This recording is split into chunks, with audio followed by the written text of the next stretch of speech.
یار صلاۃ و تسبیح کی نماز پڑھنا جو ہے، دیکھو مسئلہ یہ ہے صلاۃ و تسبیح کا کہ صلاۃ و تسبیح کی نماز کسی صحیح حدیث سے ثابت نہیں ہے، لیکن ضعیف حدیثیں ہیں، کثرت سے ہیں.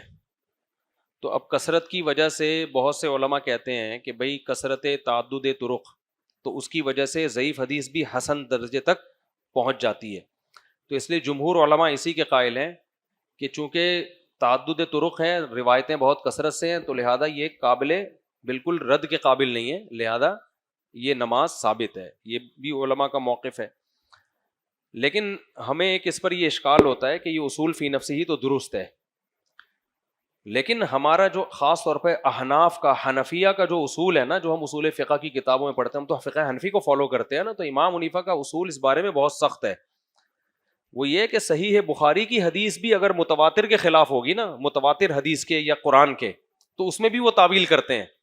تعویل کے قابل نہ ہو تو رد کر دیتے ہیں، کیونکہ سب سے ترجیح آپ نے قرآن کو دینی ہے اور خبریں متواتر کو دینی ہے. خبر واحد اس کا مقابلہ نہیں کر سکتی.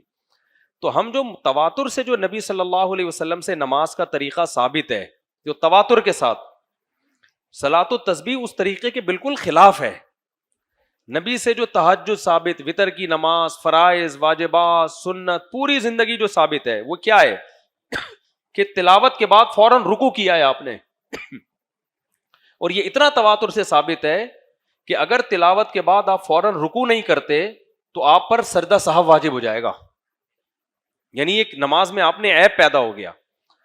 تو اب ہماری یہ رائے ہے، جو ہم کیا، ہماری کیا اوقات، ہمارے حضرت مفتی رشید صاحب رحمہ اللہ کی بھی یہ رائے تھی، تو کہ بھئی صلاۃ و تسبیح ٹھیک ہے، ہم اس کو حسن مان لیتے ہیں تعدد طرق کی وجہ سے، لیکن یہ اپنے سے زیادہ صحیح حدیثوں کا مقابلہ نہیں کر سکتی ہے. اس سے جو نماز ثابت ہو رہی ہے نا، آپ تلاوت کے بعد پھر تسبیحات پڑھنا شروع کر دیتے ہو، جس سے جو تواتر سے جو احادیث سے نماز ثابت ہے اس کے مطابق، ان احادیث کے مطابق تو آپ پہ سجدہ سہو لازم ہونا چاہیے. تو ابن تیمیہ رحمہ اللہ نے اس کے لیے بڑے اچھے الفاظ کہے، لم یثبت مثلہ بمثلہ، اس جیسی نماز کہ جو متواتر نمازوں کے بالکل اگینسٹ جا رہی ہے، اس جیسی نماز اس جیسی حدیث سے ثابت نہیں ہو سکتی، یعنی اس کے لیے پاورفل حدیث ہونی چاہیے.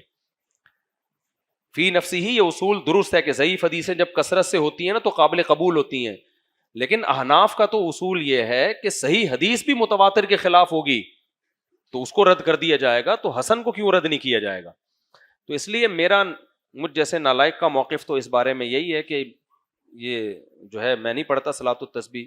علامہ ابن تیمیہ کا بھی یہی موقف تھا، ہمارے شیخ حضرت مفتی رشید احمد صاحب کا بھی یہی موقف تھا.